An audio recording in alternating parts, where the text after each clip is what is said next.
Osez entreprendre. Osez entreprendre, votre émission dédiée à l'entrepreneuriat. Vous êtes entrepreneur, futur entrepreneur, quel que soit votre secteur d'activité, Osez entreprendre donne la parole aux porteurs de projets pour qu'ils franchissent le pas, mais également aux chefs d'entreprise pour qu'ils fassent bénéficier de leur expérience. Car l'accompagnement, c'est la garantie de réussite des pépites de demain. Et si Mimi vous accompagne sur le long de l'entrepreneuriat, tous les samedis à partir de 11h GMT sur la fréquence 95.5 Nana FM, la plus belle dame de Lomé. Bonjour à vous, mes chers auditeurs, et merci d'être au rendez-vous des entrepreneurs. Donc, Osez entreprendre, décortique les mécanismes de création entrepreneuriale et donne la parole à ces entrepreneurs pour qu'ils partagent avec nous chaque semaine leur expertise, leurs expériences et ainsi motiver ceux qui se cherchent encore. À partir du 19 juin, vous avez la possibilité d'intervenir en direct et poser vos questions à notre invité du jour. Vous pouvez également envoyer vos questions par mail à osez-entreprendre228@gmail.com ou sinon en inbox via notre page Facebook Osez entreprendre. Donc vous aussi, si vous êtes entrepreneur, porteur de projet, ne bougez surtout pas, vous êtes sur la bonne fréquence. Ce matin, donc dans notre émission Osez entreprendre, j'ai le plaisir de recevoir Monsieur Elom Paul Belli. Donc il est entrepreneur, il est multitâche, donc il a trois entreprises. Donc il a la société Pedi Center, c'est un pressing de lavage de lavage au kilo, et également directeur de King Café, vous avez pu le voir sur les réseaux, parce qu'on le voit partout en ce moment. Donc il est avec nous et on vient juste après le jingle de notre invité de la semaine dernière, Monsieur Haïté Ajavon de Wezon, la plateforme Wezon. Osez entreprendre. Bonjour, c'est Haïté Ajavon de Wezon, fondateur de Wezon. Wezon est une plateforme qui facilite le voyage en Afrique en offrant des services vérifiés de location d'hébergement meublé, de voitures et de guides touristiques. Alors, si vous voulez vous lancer dans l'entrepreneuriat, je vous conseille d'écouter l'émission Osez entreprendre avec Essie Mini sur Nana FM. Osez entreprendre. Bonjour Monsieur Pelli, bienvenue chez vous. Bonjour. Merci. Donc vous êtes un entrepreneur à multi-sociétés, nous souhaitons vous connaître un petit peu. Présentez-vous à nos auditeurs, d'où venez-vous et quel est votre parcours? D'accord. Alors moi c'est Elom Paul Pelli, comme vous l'avez dit, je suis jeune entrepreneur. J'ai étudié d'abord en Italie, j'ai eu la chance de grandir en Italie, où j'ai fait économie industrielle et après le droit. Et donc en 2017 j'ai décidé de rentrer au pays pour participer au développement, je me dis à mon petit point, parce que je pense que c'est important, de rentrer, de faire quelque chose et de me mettre à l'épreuve pour voir de quoi je suis capable. Donc dès lors, je suis resté, et aujourd'hui nous sommes en 2021 et je suis encore là. Donc, c'est pas trop dur? Non, donc c'est plus facile aussi. Ouais, c'est dur, c'est pas trop dur, on peut le dire, parce que il y a pas, dans la vie d'un entrepreneur, tout n'est pas prévu. Tout est imprévu et il faut y faire face. Et donc, sur ce parcours, j'ai créé 3 entreprises. On va y venir justement, mais voilà. J'aimerais bien savoir comment ça s'est passé, donc le retour, parce que quand on part, c'est pas facile, quand on revient, c'est pas facile, et surtout de revenir et créer sa propre boîte, ça s'est passé comment? Alors, au départ, moi, je voulais être un juriste, pas un entrepreneur. Et pendant mon parcours, je travaillais. Donc, vers la fin de mon parcours, j'ai eu la possibilité de travailler avec des députés italiens. Et le déclic est arrivé au moment où une dame m'a pris à l'Assemblée nationale italienne et me dit Paul, rappelle-toi que tu resteras un sale nègre, même si tu es intelligent. Et ce truc, je suis rentré, je me suis pas fait réfléchir. Effectivement, je n'avais rien à créer de nouveau, à donner à l'Italie. Et puis l'Italie les Italiens ont beaucoup de fils qui peuvent encore faire plus que ce que leur avait j'avais déjà fait. Donc, j'ai dit, mais moi, quelle est ma place? Qu'est-ce que je peux faire? Et je pense que chez nous, il y avait beaucoup de choses à faire. C'est là que j'ai pris la décision de rentrer définitivement. C'est la motivation, quoi. Et la motivation. Et quand j'étais rentré, je n'avais pas une tête de créer quelque chose de spécifique. Parce que ça, c'est le point. Je n'avais pas un projet bien défini. Mais je suis rentré et c'est là que j'ai commencé par voir quels sont les problèmes et quels problèmes il y en a que je peux transformer en solution. C'était d'où, et la première solution c'était que j'avais un problème moi-même, et qui est mes habits. Parce que chaque fois que j'allais au pressing, c'était très salé, la facture. Je me dis, mais comment je peux faire pour que ce soit un peu moins salé? Et c'est là que j'ai pensé au kilo, lavage au kilo. J'ai proposé ça à 2 personnes, ils ont dit que c'est une bonne idée. Et c'est là que Pelli Center Salle est né en 2017, a proposé du lavage au kilo aux gens. Et c'est quoi le concept? Le concept, c'est que vous ramenez vos linges que vous avez. Nous avons des balances, nous le pesons, et le kilo est facturé à 1100 francs. Donc, on lave, on sèche, on repasse, et on vous le donne après 48 heures, ou maximum 72 heures. Les draps, tout ce qu'il faut. Tout ce qu'il faut, sauf les bazins et les costumes. Donc, c'est une manière de... Pour moi, c'était celui de solutionner les habits de maison. Ce que nous utilisons chaque jour, et que je me rappelle, dans le temps, quand j'étais petit, il y avait des bonnes dames qui venaient à la maison laver. Aujourd'hui, ces bonnes dames n'y sont plus. Alors, il fallait trouver un service qui peut remplacer cette dame-là et qui soit industriel. Et puisque le pressing normal, c'était par pièce. Par pièce, vous amenez une chemise en facture, vous amenez des pantalons, c'est bas de ça. Et moi, j'ai trouvé cette solution-là pour moi en premier lieu. Et puis, je l'ai véhiculé sur le marché. Et les gens adhèrent? Depuis 2017, je peux dire qu'on était à Bécon. Aujourd'hui, nous avons même une boutique à Tatamé. Nous sommes en train de préparer une boutique à Notien. Nous sommes en train d'ouvrir d'autres boutiques à Lomé. Et d'autres sociétés sont rentrées aussi dans ce domaine, qu'ils ont commencé par nous voir. Donc, je peux dire que ça veut dire que cette solution est intéressante. Là, on va continuer sur l'entrepreneuriat. Peut-on se lever un matin et se dire, je vais devenir entrepreneur? Quelles sont les différentes étapes pour mettre en place vraiment une structure? Alors, moi, selon mon avis, pour mettre en place une structure, c'est pas se lever le matin et rêver et dire, ok, je vais prendre... Non. D'abord, l'entrepreneuriat, c'est quoi? C'est comme je le disais tantôt, résoudre un problème.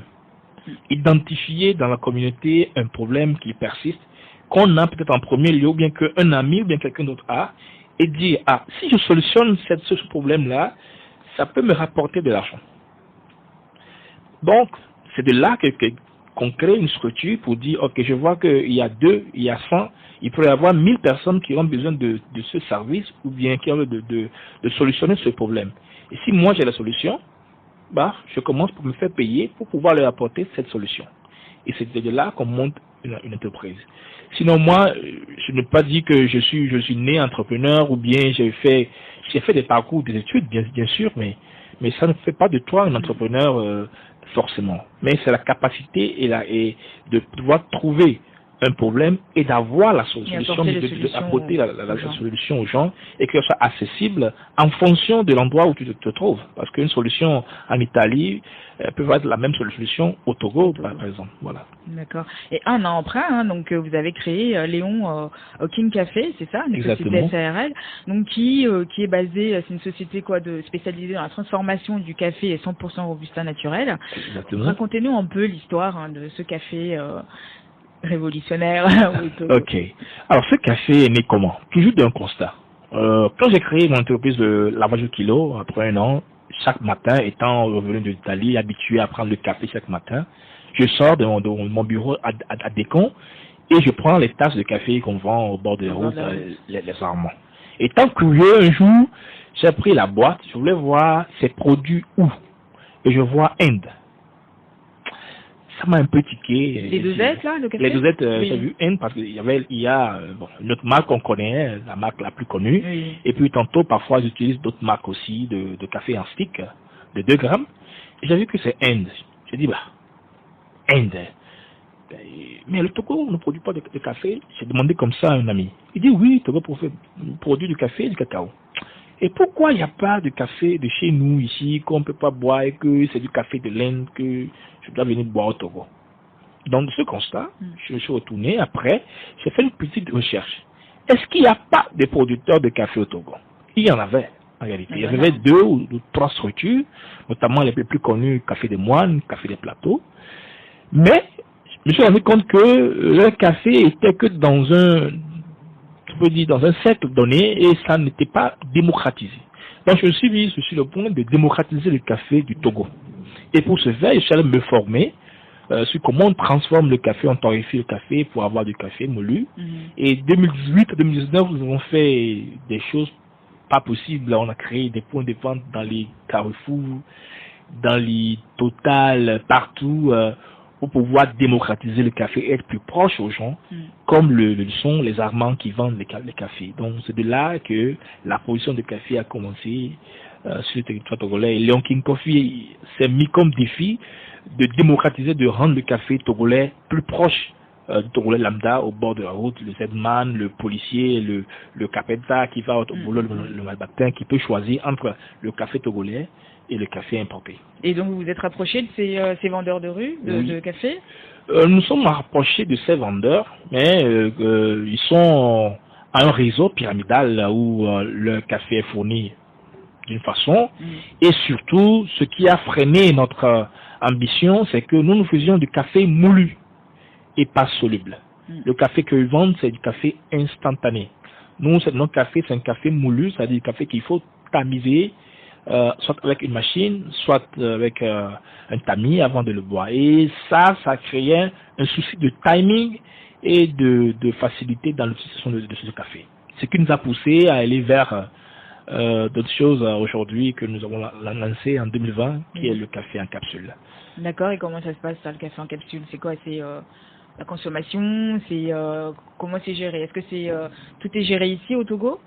Alors, le café en capsule, c'est toujours le même café que nous produisions avant, un café en sachet de 125 grammes, de 50 grammes, que nous avons transformé en stick, en café en capsule. Pourquoi? Parce que ça devenait compliqué pour le Togolais, ou bien les gens qui aiment notre café, le fait de vouloir le tamiser au bureau, ou bien dans le chauffe-eau, c'était compliqué pour eux.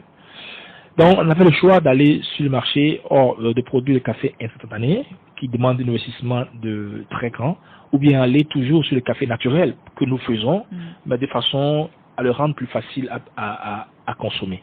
Donc, nous avons pensé d'aller sur le café en capsule.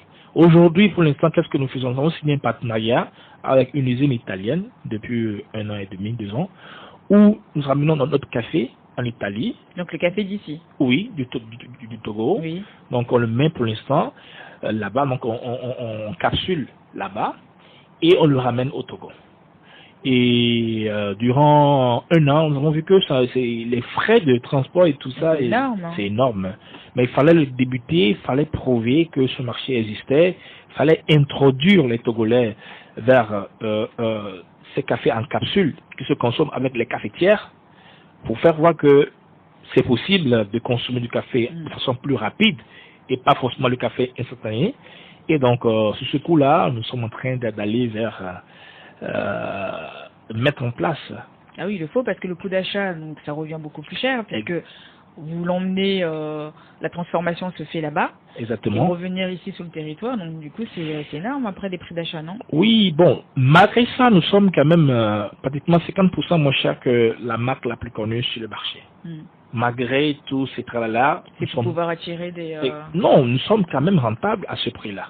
Ah oui. Parce que le café est à un prix au kilo très très très bas. Vous savez, quand je vous dis 1 kilo de café, par exemple, c'est vendu normalement à 600, entre 600 et 700 en fonction du marché de bourse internationale. Bien sûr que nous le payons plus cher, quand même quand vous transformez 1 kilo de café, vous avez environ plus de 200 capsules, ce qui fait plus de 20 boîtes. Mais quand vous parlez de vous les racheter, donc ça veut dire que vous travaillez avec d'autres producteurs c'est pas votre propre production. Le café? Non, tout ce qui est plantation de café. Non, tout ce qui est plantation de café, c'est pas ma plantation. D'accord. Ce sont des producteurs qui produisent du café qui depuis. Et donc vous les rachetez. Nous venons chez eux à racheter le café et puis nous travaillons parce que c'est une chaîne. En fait, c'est c'est une filière. Oui. Le café, c'est une très grosse filière qui part depuis la plantation, donc bord-champ, le transport jusqu'à faire l'usinage au port, le porter en Italie, bien à l'extérieur, là où des grosses entreprises le transforment et le ramènent en Afrique, etc., etc. Et tout ça, nous aimerions le faire ici, localement. Et nous sommes déjà en cours pour pouvoir... Et pour pouvoir le faire, il fallait faire un test. Oui. Fallait passer des étapes. Oui, au début, vous avez parlé de quelques producteurs de café ici. Donc, pourquoi vous n'êtes pas, il n'y a pas d'usine du tout au Togo pour tout ce qui est transformation du café? Alors, quand on parle de transformation du café, comme je vous le disais, ils font un café moulu, ce que je faisais aussi. C'est-à-dire torréfier le café, le moudre. Je peux dire c'est facile, c'est pas facile que ça parce qu'il faut des techniques de torréfaction, des minuteries, etc. Il faut savoir faire pour pouvoir avoir l'arôme du café. Donc ça, c'est facile. Mais passer une étape de capsule, avoir un produit de haut de gamme pour avoir c'est-à-dire la mouture très fin, etc. Il y a des règles internationales pour pouvoir utiliser, parce que la machine dans laquelle on utilise les capsules, l'eau passe à 16 bars. Donc il faut que la mouture soit très fin, soit d'une technique bien précise pour avoir un café avec la crème là-dessus comme les gens l'aiment. Donc c'est toute une série de recherches, de trucs, ça va faire que j'ai eu l'opportunité d'apprendre en Italie, qu'aujourd'hui on peut ramener chez nous au Togo pour installer. Ce sera beaucoup mieux. Absolument. Ça sera beaucoup mieux. Et avec combien de personnes vous travaillez au sein de votre entreprise? Aujourd'hui, nous sommes 40 personnes. 40 personnes. 40 personnes en totalité. Et pour la partie café? Pour la partie café, ils sont 10 à Lomé. Et dans la plantation, ils sont beaucoup, ils sont des coopératives qui sont formées avant nous, d'autres avec nous. Il y a aussi le député Beau Soleil, honorable Beau Soleil, qui fait beaucoup dans le Litimé, dans cette formation de coopératives, les structurer pour pouvoir mieux contrôler et pour être bien aidé aussi dans la production de la plantation et faire suivre le café, parce que comme je disais tantôt, le café, chaque année, la production est en train de se rétrécir petit à petit à cause des coûts des prix. Et comment arrivez-vous à gérer tout ça? Je peux dire que il y a quelque chose qui te pousse là-dedans, au-delà de la capacité ou bien de la connaissance, c'est cette passion de faire quelque chose que tu sens à l'intérieur que c'est possible. Et quand tu as cette passion là-dedans, tu arrives à gérer des choses même sans le savoir. Je peux dire comme ça. C'est vrai, il faut une méthode, il faut être assidu, il faut travailler, organisation, il faut avoir des partenaires avec lesquels travailler sur des choses. Il faut prendre des conseils aussi, parce que ça, on ne sait pas tout. Il y a des gens qui ont fait d'autres choses avant nous. Il y a d'autres qui ont créé des usines dans ce pays et d'autres qui sont en train de créer. Donc, approcher les gens, prendre des informations, apprendre et savoir comment aussi régler et continuer l'aventure. Donc, je peux dire que c'est la passion, la détermination qui fait que j'arrive à gérer, à tenir et à continuer. Et comment vous arrivez à faire face aux défis au quotidien? Parce que c'est toujours des problèmes quand on est chef d'entreprise. Comment arrivez-vous à gérer tout ça? Bon, il y a une chose que moi je me suis dit la dernière fois. Je me suis dit en 2019, fin 2019, début 2019, il y a eu des difficultés, j'ai voulu repartir. Mais quand je suis rentré au Togo, je me suis dit une chose. Au pire des cas, ce qui peut m'arriver que dans l'entrepreneuriat, c'est que les entreprises tombent. Mais étant disposé à pouvoir même conduire un ZEM pour pouvoir reprendre mes activités, il n'y a rien qui m'arrête, rien de difficile. Les difficultés sont là au jour le jour. C'est-à-dire, même tu t'assieds à la maison, tu veux rien faire, tu ne sors pas, il y a des difficultés, ils viennent te trouver. Donc du coup, c'est le mindset, je pense, c'est ça qui fait la différence. Ce mindset où tu te dis, même si demain on te prend, on te jette en prison parce que peut-être dans tes activités, tu ne peux plus payer une chose, tu te dis que si je vais sortir, je vais pouvoir travailler jusqu'à pouvoir payer mes dettes et recréer autre chose. Donc ce mindset fait que il y a il n'y a rien encore qui puisse te titiller, ou bien te faire peur et dire je vais abandonner ce que je suis en train de faire, ou bien de ne pas croire jusqu'au fond ce que tu es en train de faire. Parce que la première des choses, c'est que quand tu te doutes toi-même de ce que tu es en train de faire, bon, je pense que c'est déjà demi-échec avant encore même de commencer. Pour la mise en place de cette usine là à Badou, c'est ça? Oui. À Badou, enfin, est-ce que combien coûte une usine comme ça?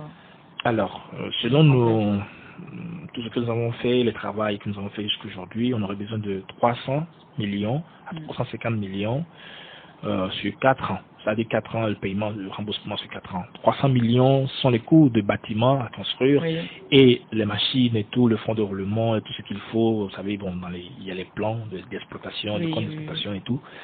Et nous avons fait une prévision. Je vais vous le dire aujourd'hui ici. 6 tonnes, avec 6 tonnes par an, qui est une production banale, l'entreprise sera rentable et sur 3 ou 4 ans, payer cette dette jusqu'à être déjà et distribuer de l'argent aux actionnaires. Oui. Donc, je sais ce que je dis, on ne le dit pas souvent en bouche, on a fait des travaux, des recherches structurées, et donc pour avoir 300 millions, je sais que c'est pas facile, mais c'est pas aussi impossible. C'est pas impossible. Parce que les banques vous ont suivi? Il y a une structure bancaire oui. qui est en train de nous suivre. C'est vrai qu'il faut des mécanismes, il faut des procédures, mais ils ont jugé le projet bancable. Ça déjà, pour moi, c'est déjà un point de marquer, parce que si la banque dit que c'est bancable, ça veut dire que ils peuvent, eh bien, ils pourront quand même le financer si ce qu'ils nous demandent nous le mettent en place. Qui peut être une garantie, etc., qui devienne là le problème de beaucoup d'entrepreneurs qui veulent prendre des fonds de ce genre. Maintenant, les 300 millions, c'est pour les 3 premières années, et dans notre feuille de route, on espère encore agrandir la société, aller produire du Milo, par exemple. Et donc, aller jusqu'à faire un investissement total sur les 5 à 6 ans de 1 milliard, mais progressivement, pour pouvoir donc transformer. Parce que dans la zone, on fait du cacao aussi. Du coup, ah oui, tout est bon à prendre. Exactement. Et combien de temps vous avez estimé pour la mise en place de l'usine là? Alors, selon la feuille de route, si nous réussissions à soulever ces fonds d'ici fin d'année, en maximum 6 mois, l'usine peut être fonctionnelle. Tu vas tourner à plein régime. Parce que nous avons déjà fait les travaux antécédents, d'aller voir les types de machines, choisir quel type de machine, être formé dans l'utilisation et dans la réparation de ces machines et tout ça. Donc, on a fait un travail préalable pour être prêt. Oui. Donc, quand il y aura les fonds, juste venir installer la machine et puis commencer la production. Puisque le produit, c'est un produit nouveau, mais un produit qui existe déjà sur le marché. Oui. Et donc, nous voulons juste pour concurrencer et aller expandre encore plus ça à un prix vraiment concurrentiel et exporter surtout ce café qui se fait au bon milieu de la plantation sur le marché international, parce qu'il faut aussi le dire, parce que c'est vrai que nous visons le marché local et le marché ouest africain, mais il y a aussi le marché international qui est très intéressant. Et au-delà du café, nous faisons aussi du cappuccino, café au lait, au milieu du chocolat, donc c'est une gamme. Exactement. Il faut faire connaître, faut faire connaître ailleurs. Et comment dire, est-ce que vous avez d'autres projets à venir? Genre qu'il y a l'usine, il y a le chocolat que vous insérez aussi dedans, mais une 4e société en vue peut-être? Non, pour l'instant, je peux dire que je mets 150% de mes forces totales dans le café, pour développer tout ça, parce qu'il faut beaucoup de travail, il faut être présent, il faut beaucoup de réunions, il faut beaucoup de travail, et continuer à rencontrer des gens, etc. Et je peux dire que pour l'instant, je n'ai pas d'autres projets en vue. Je veux réussir ce projet, parce que ce projet, quand on parle dans le monde, aujourd'hui, vous êtes dans le monde, vous parlez de café, on parle, le café de Guatemala, je connais, c'est très bon. Le café du Rwanda, c'est un café très bon. Je veux que d'ici 10 ans, d'ici 5 ans, on puisse dire le café du Togo est très très bon, le café parce que ce n'est pas en fait King Café qui va se voir à l'extérieur, mais c'est le pays qu'on va représenter d'une part 100% togolais. 100% togolais. Ce café, c'est particulier parce que c'est ça, c'est tel.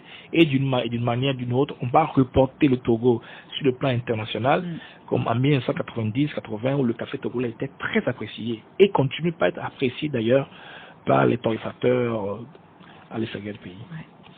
Et vous avez un message à apporter, à donner à ces jeunes entrepreneurs qui se cherchent aussi, qui n'osent pas se lancer comme vous? Mon message, c'est ce que je dis toujours, c'est que building the African Dream. Pour construire quelque chose, on ne se lève pas un matin et puis tout est construit. C'est un parcours. Et c'est clair, quand on voit ailleurs, on peut se dire, au Togo c'est très difficile, ailleurs c'est plus facile. Par contre, moi ce que je dis, et je répète, c'est que chacun a ses réalités.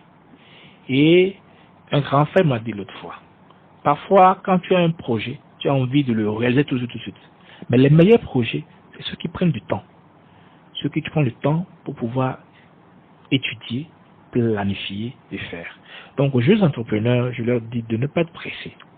Même s'il y a l'envie de faire voir ce qu'on a en tête, poser, faire les étapes, et quand c'est bon, n'ayez pas peur, ça va sortir, et quand ça sort du boom. C'est comme ça. Et moi, quand j'ai commencé King Café, je n'ai pas pensé de pouvoir être aussi aujourd'hui, mais le parcours que nous avons fait jusqu'à aujourd'hui, ça fait que des gens, comme Madame Mimi aujourd'hui, voient d'ailleurs ce que nous faisons et disent, c'est intéressant, et ils nous appellent. Donc du coup, c'est la patience, la détermination et continuer à travailler et avoir la stratégie. Parce que parfois, tu as des bonnes idées, mais sans stratégie, ça meurt. Donc, voilà ce que j'ai compris. Merci pour eux, merci. Et où peut-on vous trouver, que ce soit pour PD Center ou que le 100%, enfin le café King Café?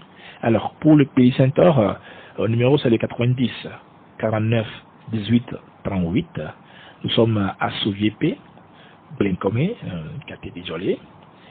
Et quand vous appelez, il y a tout ce que vous désirez, on vous le fait.